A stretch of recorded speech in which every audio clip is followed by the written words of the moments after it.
وأشهد لا إله إلا الله وحده لا شريك له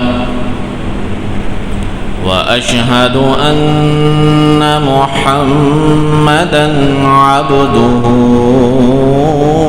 ورسوله.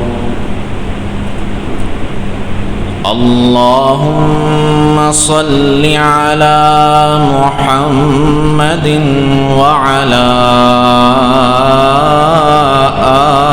آل محمد كما صليت على إبراهيم وعلى آل إبراهيم إنك حميد مجيد. اللهم بارك على محمد وعلى آل محمد كما باركت على إبراهيم وعلى آل إبراهيم إنك حميد مجيد. أما بعد فإن خير الكلام كلام الله وخير الهدي هدي محمد صلى الله عليه وسلم وشر الأمور محدثاتها وكل محدثة بدعة وكل بدعة ضلالة وكل ضلالة في النار. رب اشرح لي صدري ويسر لي أمري واحلل عقدة من لساني يفقه قولي. رب زدني علما رب زدني علما رب زدني علما. أعوذ بالله السميع العليم من الشيطان الرجيم. بسم الله الرحمن الرحيم. فإن آمنوا بمثل ما آمنتم به فقد اهتدوا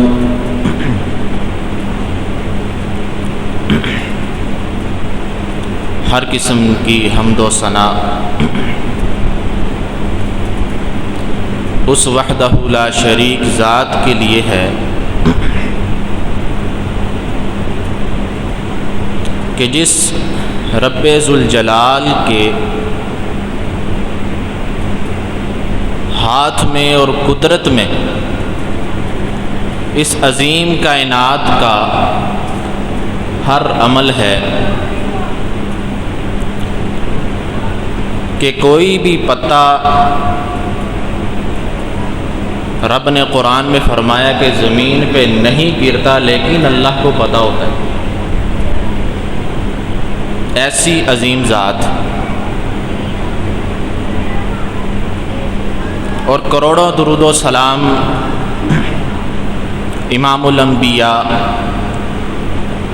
حبیب خدا محمد الرسول اللہ صلی اللہ علیہ وسلم کی ذات پر اللہ رب العالمین نازل فرمائے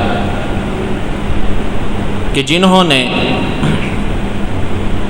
اپنے تن بدن کی بازی لگا کے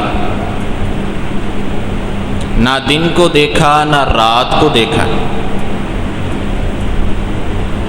اپنی امت کو جہنم کے گڑھوں سے بچا کے جنت کے باغوں کا والی بنایا۔ آج ہمیں فخر بھی ہونا چاہیے کہ ہم اس نبی کی امت ہیں کہ جو تمام انبیاء کا سردار بھی ہے۔ رسول اللہ صلی اللہ علیہ وسلم کو اللہ رب العالمین نے جن اصحاب کے ساتھ نوازا، ان کی بھی مثال دنیا کے اندر آج نہیں ملتی اور نہ قیامت تک ملے گی۔ قربان جائیں، میں ہوں، میرے بارے میں آپ تسلی دیں، جی یہ بندہ بڑا کردار والا ہے، اس نے کبھی جھوٹ نہیں بولا، اس کے معاملات بہت اچھے ہیں۔ میرے کردار کے بارے میں ایک گاؤں کا نمبردار بڑا آدمی گواہی دے، میرے لیے بڑا فخر کی بات ہوتی ہے۔ میرے بارے میں کوئی MN گواہی دے دے، کوئی اور بڑا آدمی گواہی دے دے، مجھے کتنا بڑا فخر محسوس ہوگا، خوشی محسوس ہوگا۔ لیکن ان ہستیوں کا کیا کہنا ہے جس کے بارے میں رب العالمین فرماتا ہے رضی اللہ عنہم ورضوا عنہ، کہ یہ وہ اصحاب ہیں کہ اللہ ان سے راضی ہے اور یہ بھی اللہ سے راضی ہے۔ کمال کی بات ہے یہ جو ایک جملہ ہے رضی اللہ عنہم ورضوا عنہ، آج تک ہم نے سنا، سنتے ہی رہے لیکن سمجھا نہیں۔ اگر ہم سمجھتے ہوتے تو ہم بھی اپنے اندر صحابہ کرام رضی اللہ تعالی عنہم کسی کیفیات کو پیدا کرنے کی کوشش کرتے۔ یہ جو جملہ اللہ رب العالمین نے صحابہ کرام کو عطا فرمایا، مطلب کیا ہے؟ اللہ ان سے راضی ہے اور وہ اللہ سے راضی۔ پتہ چلتا ہے صحابہ نے قربانیاں دیں، عبادات کی، جہاد کیا، اللہ کو ہر وقت راضی کرنے میں لگے رہے۔ اللہ رب العالمین نے تو فرمایا میں راضی ہوں، پتہ چلتا ہے، لیکن صحابہ اللہ سے راضی ہیں، اس کا کیسے پتہ چلے؟ اس کے بارے میں محدثین کہتے ہیں، مفسرین لکھتے ہیں کہ صحابہ کے بارے میں جو اللہ رب العالمین نے یہ بیان فرمایا وَرَضُوا عَنْهُ کہ صحابہ اللہ سے راضی ہیں، مطلب کیا ہے کہ اللہ رب العالمین نے صحابہ کو جس حال میں رکھا، صحابہ اس حال میں راضی تھے۔ رب العالمین نے فرمایا میرے محبوب کے پیچھے چل پڑو، مکہ چھوڑ دو، مدینے چلے جاؤ، گھر بار کی فکر نہیں کرنی، مال و متاع کی فکر نہیں کرنی، کسی بڑے کی ناراضگی کی فکر نہیں کرنی، مکہ چھوڑو، مدینہ ہجرت کر جاؤ۔ اس کلمے کے اوپر لبیک کہہ کے اپنا سب کچھ چھوڑا ہے، مدینے چلے گئے۔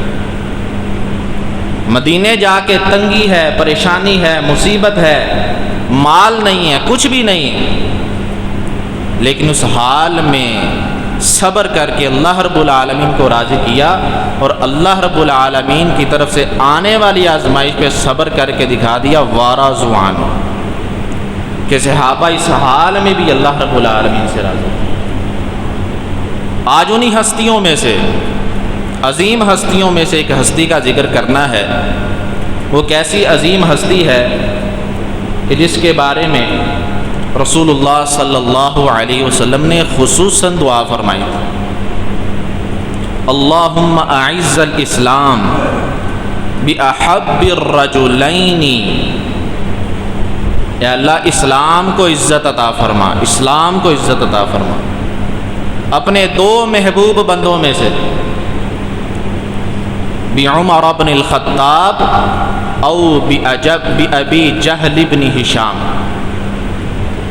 یا اللہ یا تو عمر رضی اللہ تعالی عنہ کے ذریعے اسلام کو عزت عطا فرما، یا ابو جہل بن ہشام کے ذریعے۔ کیسی خوش نصیبی ہے کہ اللہ رب العالمین نے عمر بن خطاب رضی اللہ تعالی عنہ کو اپنے اسلام کے لیے، دین کے لیے قبول فرمایا۔ یہ کون عمر ہے؟ ان کا تعارف کیا ہے؟ ان کی پہچان کیا ہے؟ ان کی شناخت کیا ہے؟ دین ایک ایسی چیز ہے کہ جو بندہ دین کو اپنا کچھ دیتا ہے تو دین اسے پہچان دیتا ہے۔ یہ اللہ رب العالمین کی طرف سے پہچان ہوتی ہے جو رہتی دنیا تک انسانوں کے سامنے آتی ہے۔ انسان دنیا میں نہیں ہوتا، دنیا سے چلا جاتا ہے، لیکن جب تک دین دنیا میں قائم ہے، قیامت تک کے لیے دین سے وابستہ لوگوں کو اللہ رب العالمین ہمیشہ زندگی عطا فرماتا ہے۔ لوگوں کے دلوں میں یاد رہتے ہیں، لوگوں کی زبانوں پہ وہ لوگ یاد رہتے ہیں۔ عمر رضی اللہ تعالیٰ عنہ کی زندگی اسلام سے پہلے کی بھی اور اسلام کے بعد کی بھی اللہ رب العالمین نے بڑی عزت اور وقار نوازا تھا۔ زمانہ جاہلیت میں ابھی اسلام نہیں آیا، نبوت آشکار نہیں ہوئی، نبی علیہ الصلوۃ والسلام نے دعوت کا آغاز نہیں کیا، ابھی جاہلیت کا دور ہے، اس میں بھی اللہ رب العالمین نے ان کو عظیم اوصاف کے ساتھ نوازا۔ طبیعت کے اندر رعب، اور اللہ رب العالمین نے جسامت بھی عظیم عطا فرمائی، بیٹھے ہوئے چلتے پھرتے ایسے لگتے ہیں جیسے بندہ کوئی سواری پہ سوار ہے، اتنا جلیل القدر حسن اللہ رب العالمین نے ان کو عطا فرمایا۔ زمانہ جاہلیت میں جب لوگوں کے درمیان جھگڑا ہوتا تو یہ وہ واحد شخصیت تھی جن کو لوگ اپنے فیصلے کروانے کے لیے بلا کے لاتے تھے۔ زمانہ جاہلیت کے اندر بھی اللہ رب العالمین نے اس طرح خوبیوں سے نوازا، لوگوں کے درمیان میں عدل و انصاف قائم کیا، اور اسلام کے بعد بھی اللہ رب العالمین نے جب تک آپ صلی اللہ علیہ وسلم کے ساتھ رکھا، ابو بکر صدیق رضی اللہ تعالیٰ عنہ کے ساتھ رکھا، تو عظیم ان کے بارے میں نبی علیہ الصلوۃ والسلام نے بشارتیں بھی بیان فرمائی۔ ان کی طبیعت کے اندر سخت مزاجی، آج کل ہم سوچتے ہیں وہ سخت مزاجی کس وجہ سے تھی۔ یہ کہتے ہیں کہ بچپن کے اندر، آج بھی وہ جگہ موجود ہے، مکہ سے تقریباً 25 کلومیٹر کے فاصلے پہ ایک وادی ہے، کہتے ہیں میں وہاں پہ اپنے والد کے کہنے پہ اونٹ چرایا کرتا تھا، اور جب میں اونٹ چرا رہا ہوتا میرا والد پیچھے ہوتا، ذرا سی غلطی پہ مجھے ڈانٹ پڑتی، مار پڑتی، جس کی وجہ سے میری طبیعت کے اندر بھی یہ سخت مزاجی پیدا ہو۔ اور یہ ان کی سیرت کے اندر اگر ہم یہ پڑھتے ہیں تو ہمیں یہ سبق ملتا ہے کہ اگر ہم چاہتے ہیں کہ ہماری آل اولاد جو ہے اس کے اندر سخت مزاجی نہ آئے تو خود نرم ہو جائے۔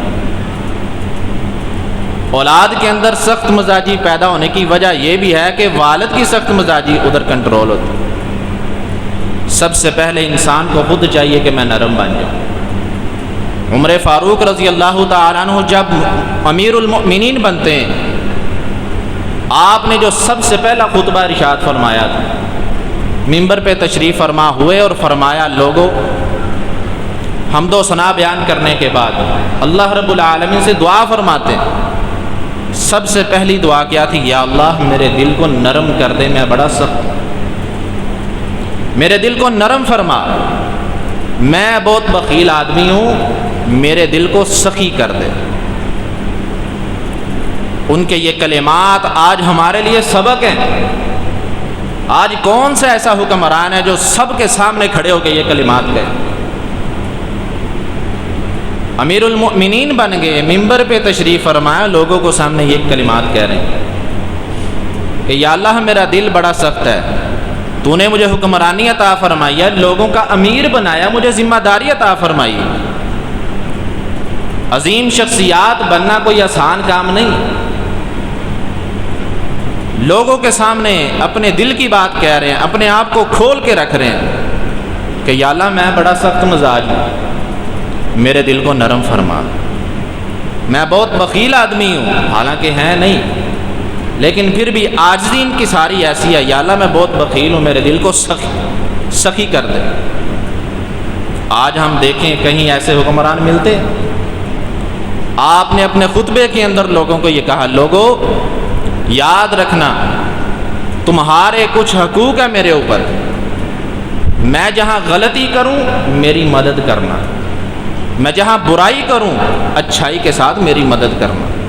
انسان ہوں، غلطی ہو سکتی ہے، کوتاہی ہو سکتی ہے، لیکن اچھائی کے ساتھ میری مدد کرنا۔ آج حکمرانوں کی بات کیا کرنی ہے؟ میں اپنی غلطی ماننے کے لیے تیار نہیں ہوں، ہر فیصلے میں مجھے ہوتا ہے کہ میں ہی سچا ہوں، میری بات ہی حق ہے، کوئی دوسرے کی بات میں کیوں مانوں؟ لیکن امیر بننے کے بعد لوگوں کے سامنے عاجزی اتنی ہے کہ لوگوں تمہارا یہ حق بنتا ہے کہ جہاں مجھ سے غلطی ہو میری رہنمائی کرو، تمہارا مال ہے، تمہارے ٹیکس جمع ہوں گے، تمہارا مال جمع ہوگا، مجھے کوئی حق نہیں بنتا کہ میں اس میں سے 1 روپیہ بھی اپنی ذات پہ خرچ کروں۔ یہ خطبہ کون دے رہا ہے؟ وقت کا امیر، روب والا، جلال والا، کہ جس نے اپنے دور میں حجاز سے لے کے مصر تک کے علاقے کو فتح کیا، 22 لاکھ مربع میل پر حکومت کرنے والا وہ واحد شخص۔ آج مجھے پاکستان کی حکمرانی ملی ہے تو میرے قدم زمین پہ نہیں لگتے؟ آج میں ایک گاؤں کا سرپنچ بن جاؤں، فیصلہ کرنے والا بن جاؤں تو میرے پاؤں زمین پہ نہیں لگتے؟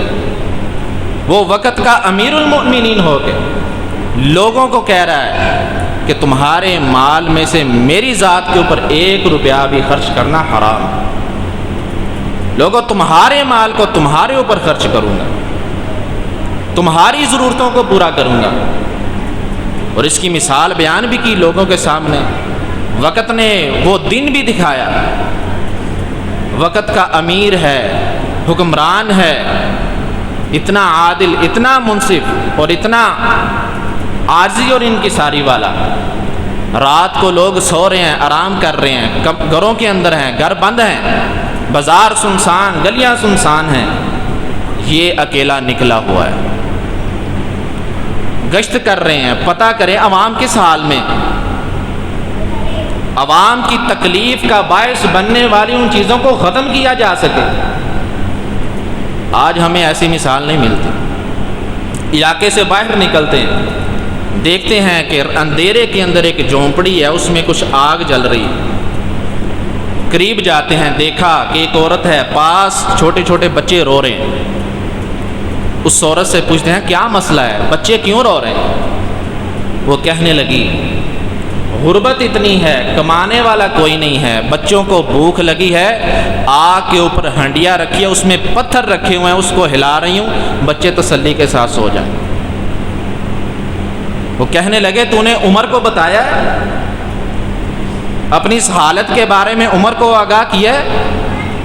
وہ کہنے لگی میں کیسے آگاہ کروں، وہ حکمران ہے، اسے پتہ ہونا چاہیے کہ میری عوام کس حال میں۔ کہنے لگے اللہ عمر کی حالت پہ رحم فرمائے، اسے کیسے پتہ ہوگا، وہ تو بھی ایک عام سا بندہ ہے، حالانکہ خود موجود ہے۔ اسی وقت واپس آتے ہیں، گھر سے اپنی اہلیہ کو اٹھاتے ہیں، اس سے کہتے ہیں کہ فلاں جگہ پہ ایک عورت ہے، بڑی پریشان ہے، اسے راشن کی ضرورت ہے، راشن کو پیک کرو۔ گھر کے اندر جو موجود تھا، دلیا وغیرہ، گندم وغیرہ جو اکٹھی کر سکے اکٹھی کی، اپنی کمر پہ لا دی۔ ساتھ میں اپنا غلام ہے، کہتا ہے مجھے پکڑا دیں۔ کہنے لگے میرا بوجھ میں ہی اٹھا سکتا ہوں، تو کہاں اٹھا سکتا ہے؟ کل قیامت کے دن بھی میرا بوجھ میں نے ہی اٹھانا ہے، لہٰذا آج بھی اپنا بوجھ میں خود ہی اٹھاؤں۔ اپنی کمر پہ وہ سامان لاد کے اس عورت کے خیمے میں جاتے ہیں، وہاں جا کے خود کھانا پکایا ہے، بچوں کو کھلایا ہے، بچوں کو سلا کے تسلی کی ہے، پھر اپنے گھر تشریف لائیں۔ یہ ہے وہ حکمران کہ لوگوں تمہارا پیسہ تمہارے اوپر خرچ ہوگا، اگر میں غلطی کروں تو میری رہنمائی اچھائی کے ساتھ کریں۔ یہ وہ شخص ہے کہ جس نے 22 لاکھ مربع میل پہ حکومت کی ہے، اور آج بھی لوگ اس کے نام کو جانتے ہیں، کانپتے ہیں کہ آج بھی اگر ایک عمر ہوتا تو دنیا فتح ہو چکی ہوتی۔ سیدنا عمر فاروق رضی اللہ تعالیٰ عنہ، ان کے اسلام لانے کا واقعہ بھی بڑا عجیب ہے۔ زمانہ جاہلیت میں ان کی طبیعت ایسی تھی کہ جس بات پہ ان کو یقین آ جاتا، بات تسلی بخش ہوتی، اس کو مان لیتے اور پھر اس کی دفاع کے لیے اپنی جان بھی قربان کرنے کو تیار ہو جاتے۔ نبوت کی کرنیں ابھی ظاہر نہیں ہوئی، بت پرستی عام ہے، لوگوں سے سن کے، بت پرستوں سے سن کے بتوں کے بارے میں یقین دل میں بیٹھا ہوا ہے۔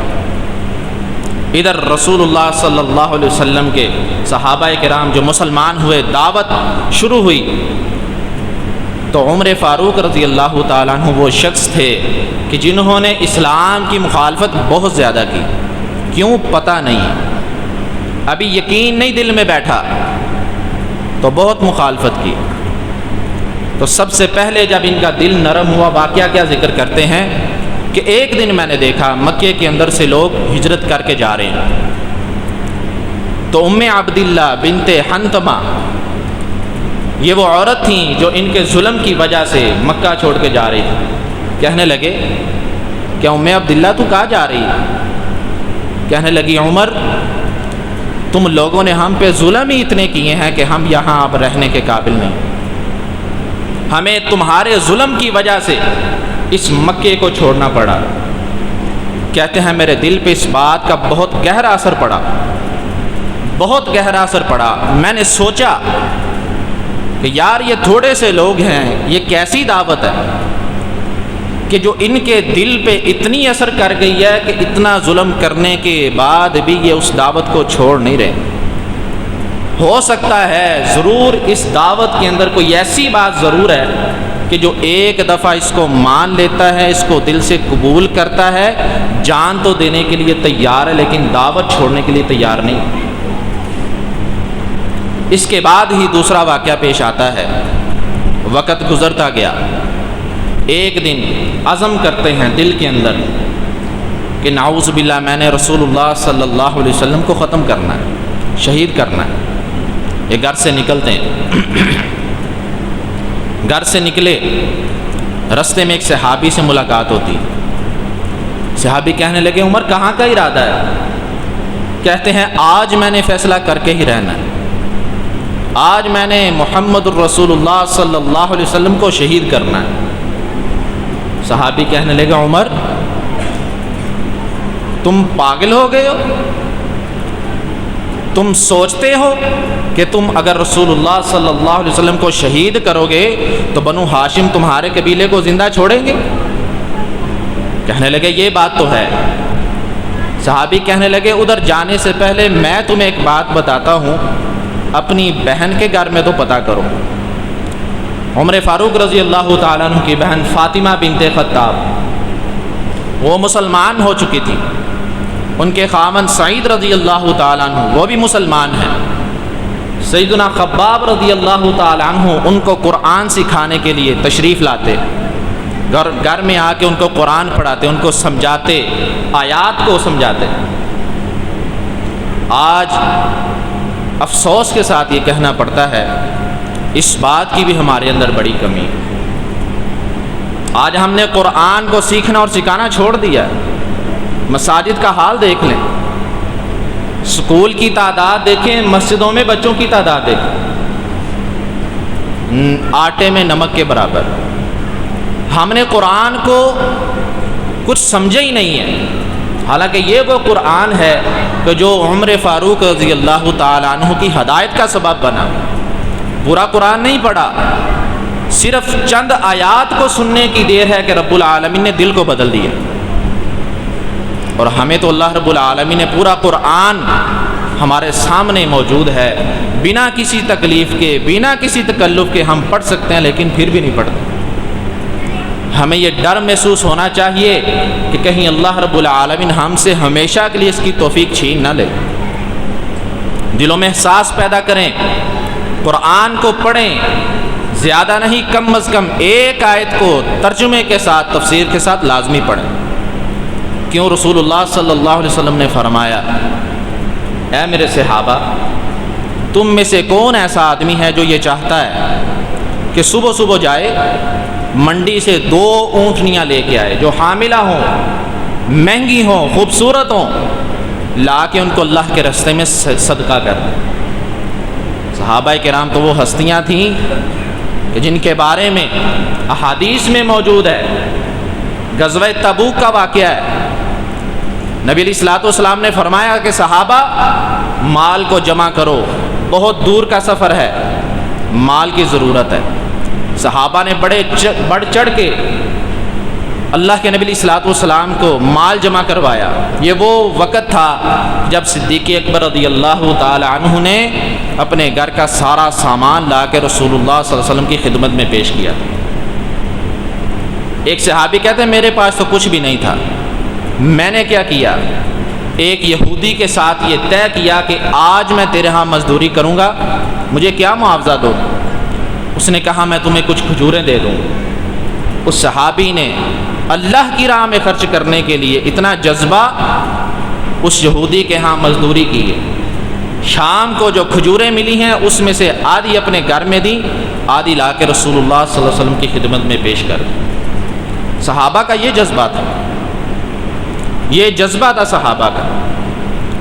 رسول اللہ صلی اللہ علیہ وسلم کے صحابہ اس قدر آپ علیہ الصلوۃ والسلام کی بات کو ماننے والے اور صدقہ کرنے والے. سیدنا عمر فاروق رضی اللہ تعالی عنہ، سیدنا خباب رضی اللہ تعالیٰ عنہ گھر میں پڑھانے کے لیے آتے ہیں. اپنی بہن کے گھر میں تشریف لائے، گھر کے باہر کھڑے ہو کے سنتے ہیں ہلکی سی آواز کانوں میں پڑ رہی ہے، تلاوت کی آواز کانوں میں پڑ رہی ہے. اچانک دروازہ کھولتے ہیں، گھبرا کے جو سعید رضی اللہ تعالیٰ عنہ ہیں چھپ جاتے ہیں، سیدنا خباب چھپ جاتے ہیں، اور جلدی کے اندر وہ صحیفہ اپنی جگہ پہ پڑا ہوا ہے. بہن کو کہنے لگے تم کیا پڑھ رہی تھی، کس چیز کی تلاوت کر رہی تھی؟ پکڑنے لگے. بہن نے ہاتھ کو روک دیا کہ عمر تو ناپاک ہے، تو اس نسخے کو، اس کاغذ کو ہاتھ نہیں لگا سکتا جب تک تو غسل نہ کر لے. گھر میں جاتے ہیں، غسل کرتے ہیں، دوبارہ آتے ہیں، آ کے دیکھتے ہیں اس صحیفے کے اندر کیا لکھا ہے.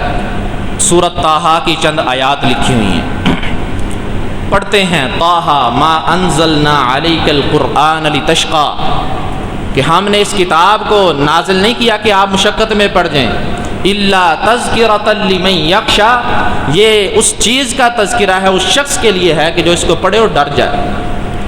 تنزیلا ممن خلق الارض والسماوات العلا، اور یہ اس رب کی طرف سے اتاری گئی چیز ہے کہ جو آسمان اور زمین کا مالک.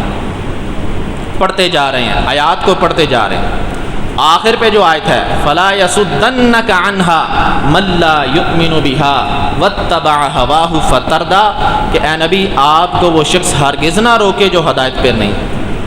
ان آیات کو پڑھنا تھا. دل کانپ جاتا ہے، جسم کانپ جاتا ہے. فوراً کہتے ہیں مجھے رسول اللہ صلی اللہ علیہ وسلم کا پتہ بتاؤ. پتہ چلتا ہے دار ارقم میں موجود ہیں. فوراً جا کے خدمت اقدس میں اسلام کو قبول کر لیتے.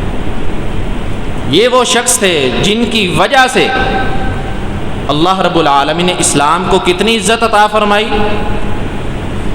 پہلے لوگ پابندی ہے، سر عام نماز نہیں پڑھ سکتے، اللہ رب العالمین کے سامنے سر کو نہیں جھکا سکتے، لیکن آج مکے کے اندر یہ شخص اعلان کر رہا ہے کہ لوگوں، آج عمر نے اسلام قبول کر لیا ہے، جو روکنا چاہتا ہے اسے روک دے دکھائے۔ مسلمانوں میں خوشی کی لہر دوڑ جاتی ہے کہ آج کے بعد ہمیں اللہ رب العالمین کی عبادت آزادانہ طور پہ کرنے کا موقع ملے۔ یہ وہ شخص تھے کہ جن کو رسول اللہ صلی اللہ علیہ وسلم نے اس وقت میں فاروق کا لقب عطا فرمایا کہ آج اللہ رب العالمین نے حق اور باطل کے درمیان میں فرق کر دیا۔ فاروق کا لقب رسول اللہ صلی اللہ علیہ وسلم نے عطا فرمایا۔ آپ وہ شخص ہیں کہ ایک میری بات ہے، میری رائے ہے، اس سے ایک عام آدمی یا ایک بہت معزز آدمی اتفاق کرے گا، مجھے خوشی محسوس ہوتی کہ بھائی میری بات اچھی تھی، اس نے بھی مانی ہے۔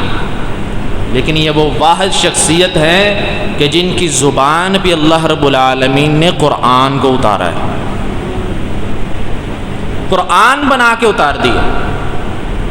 انہی کے بارے میں رسول اللہ صلی اللہ علیہ وسلم نے فرمایا تھا، لو کان بعدی نبی لکان عمر، اگر میرے بعد کوئی نبی ہوتا تو وہ عمر رضی اللہ تعالیٰ عنہ ہوتا۔ اسلام کے بارے میں انتہائی سخت مزاج، فرمایا لوگوں یہ بات یاد رکھنا، میری سخت مزاجی اس ظالم کے ساتھ ہے جو کسی پہ ظلم کرتا ہے۔ کوئی ظلم کرے گا، اس کا ایک رخسار زمین پہ ہوگا، دوسرا میرے قدم کے نیچے ہوگا، اور میں اس ظالم کو اسی ظلم کی وجہ سے ہلاک کر دوں گا جو لوگوں کے اوپر ظلم کرے گا۔ میری سخت مزاجی، میری تند مزاجی ہر اس ظالم کے ساتھ ہے جو لوگوں کے اوپر ظلم کرتا ہے۔ لیکن آج ہم کیا دیکھتے ہیں؟ آج کے ہمارے حکمران، ہمارے بڑے، ان کی چکی میں، ظلم کی چکی میں ہر غریب آدمی پس رہا ہے۔ ملک کے حالات بدترین کر دیے۔ وجہ کیا ہے؟ وجہ یہ ہے کہ ہم نے ان شخصیات کی زندگی کو پڑھنا چھوڑ دیا۔ امیر المؤمنین سیدنا معاویہ رضی اللہ تعالی عنہ، ان کے ایک دن کے بارے میں آتا ہے کہ ان کا ایک دن کیسے گزرتا تھا۔ صرف پورے 24 گھنٹوں میں، دن اور رات میں 2 گھنٹے ان کو سونا نصیب ہوتا تھا۔ سیدنا عمر فاروق رضی اللہ تعالیٰ عنہ سے 2 گنا زیادہ علاقے کو فتح کیا۔ امیر معاویہ رضی اللہ تعالیٰ عنہ نظام کیسا چلاتے ہیں؟ تاریخ پڑھتے ہیں، باقاعدہ لوگوں کو مقرر کیا ہوا ہے۔ ایک وقت ہے، اس کے اندر جانتے ہیں کہ فلاں قوم کو اگر شکست ہوئی ہے کس وجہ سے ہوئی ہے، فلاں وقت میں اگر کسی قوم کو فتح نصیب ہوئی ہے تو کیوں ہوئی ہے، وجہ کیا تھی، اسباب کیا تھے، ان کا مطالعہ کرتے ہیں۔ اس طرح ایک حکمران اپنے نظام کو کنٹرول کرتا ہے، اپنے ماضی کو دیکھتا ہے، پڑھتا ہے، سنتا ہے، جس کی وجہ سے وہ اپنے نظام کو اچھے طریقے سے چلاتا ہے۔ آج وجہ کیا ہے؟ ہم نے ان شخصیات کو جو حکمران بنی تھیں، ان کی زندگی کو پڑھنا چھوڑا۔ صرف چھوڑا ہی نہیں ہے، اپنے نظام تعلیم سے ان شخصیات کو ویسے ہی ہم دور کر رہے ہیں، بالکل ختم کیا جا رہا ہے۔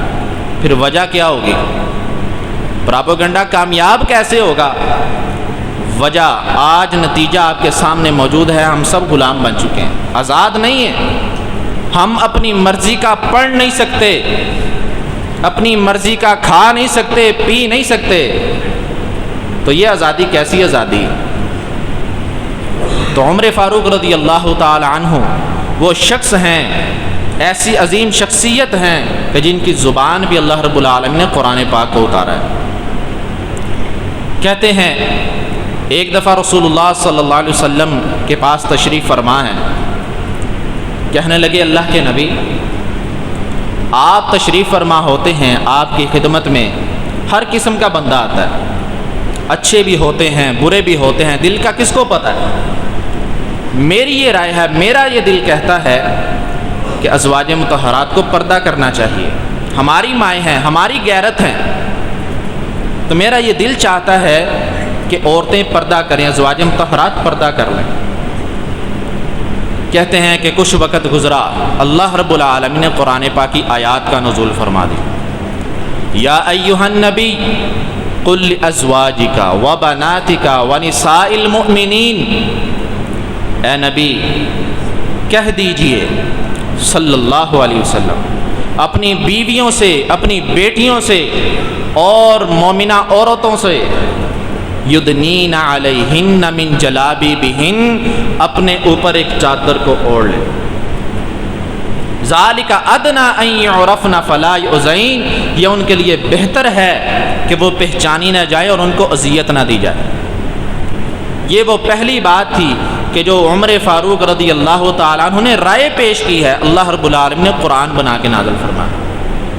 قیامت تک کے لیے اس کو پڑھا جائے گا، قیامت تک کے لیے اس کو بیان کیا جائے گا۔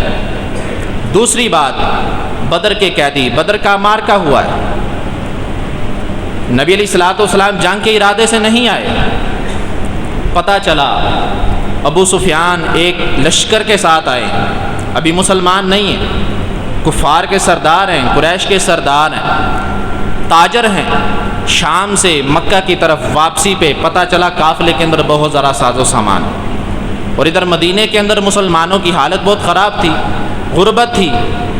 رسول اللہ صلی اللہ علیہ وسلم نے فرمایا چلو ان کا تعاقب کرتے ہیں، ان کو پکڑتے ہیں، نیت اس نیت کو لے کے چلے، لیکن رستے میں ابو سفیان جو تھے، اللہ رب العالمین کو بھی دنائی عطا فرمائی تھی، پتہ چلا رستہ بدل کے مکے جا پہنچے، وہاں سے پھر لشکر کے ساتھ اب جنگ کے لیے تیاری کی ہے، واپسی پہ کہ مسلمان ہمیں لوٹنے کے لیے آ رہے ہیں، ہم ان کو چھوڑنا نہیں۔ نبی علیہ الصلوۃ والسلام نے جو کچھ بچے کچھ تھے 313 آدمی، ان میں بچے بوڑھے سب شامل ہیں، سب کو لے کے نکلے۔ یہی وہ معرکہ تھا کہ جس کے اندر 2 بچوں نے ابو جہل کو جہنم رسید کیا۔ معرکہ ہوا، قیدی ہاتھ میں آئے، 70 ان کے سردار مارے جاتے ہیں، 70 قیدی بن جاتے ہیں، اور ان قیدیوں کے اندر بھی بڑے بڑے سردار شامل ہیں۔ فیصلے کا موقع آیا، سیدنا ابو بکر صدیق رضی اللہ تعالیٰ عنہ سے پوچھا، ابو بکر بتاؤ کیا رائے ہے، کیا کیا جائے؟ کہنے لگے اللہ کے نبی، ان لوگوں میں ہمارے معزز آدمی شامل ہیں، بڑے بڑے سردار شامل ہیں، ان سے جزیہ لے کے ان کو آزاد کر دیں۔ فرمایا عمر تم رائے دو، تم کیا کہتے ہو؟ کہنے لگے اللہ کے نبی، ان میں سے جو جس کا رشتہ دار ہے اس کو اس کے حوالے کریں، وہ اس کی گردن کو اتارے، پتہ چلے کہ اسلام کیا چیز۔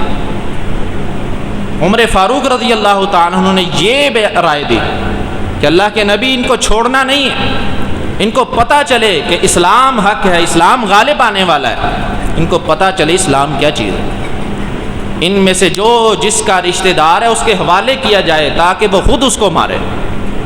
نبی علیہ الصلوۃ والسلام نے فیصلہ کیا سیدنا صدیق اکبر رضی اللہ تعالیٰ عنہ کی رائے کے مطابق، لیکن وقت گزرا، کہتے ہیں میں نبی علیہ الصلوۃ والسلام کی خدمت میں آیا، دیکھا یہ دونوں شخص رسول اللہ صلی اللہ علیہ وسلم اور سیدنا صدیق اکبر رضی اللہ تعالیٰ عنہ دونوں بیٹھے ہیں، رو رہے ہیں، دونوں رو رہے ہیں۔